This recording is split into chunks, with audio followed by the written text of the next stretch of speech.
तर का म्हणता मित्रांनो, सकाळी सकाळी उठलो, आंघोळ वगैरे केली न आपल्याला तपकिरी महाराजाच्या मंदिरात जायचं होतं ना, तयार बी होऊन गेलो आपण. न मग का आपल्या गाडीचा टाकला ना बा 5वा गेअर.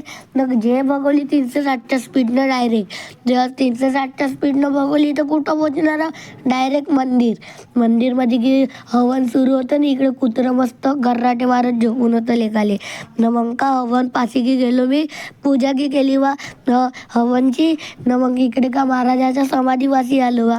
हे महाराजाची समाधी होय म्हणे, पण मला महाराजच दिसले नाही. तर मग पोरं असेच बोलत होते, तर आपण मी तिथंच होतो ना वा.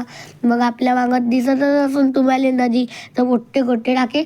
तर मी बी म्हटलं मी बी टाकून पाहू का, पोरंही म्हणे टाक. तर मी बी एक गोटा टाकून घेतला, पण जास्त पाणी नव्हतं म्हणा नदीला, थोडंसंच होतं. न हे बेव होतं का सापाले की गोटा लागला तर हे बा काळी कसे गोल गोल मस्त पैकी ते पाणी दिसत होतं. न मग अंदरच्या महाराजापाशी आलो, पाया गिया लागल्या वा बढियापैकी. न का मग घरापाशी वाढदिवस होता, तर वाढदिवसात आलो पुरा अंधार बी होऊन गेलता वा. अंधार की झाला न बड्डे केला म्हणे खड्ड्यात, पण मला पहिले टोपी घेऊ दे.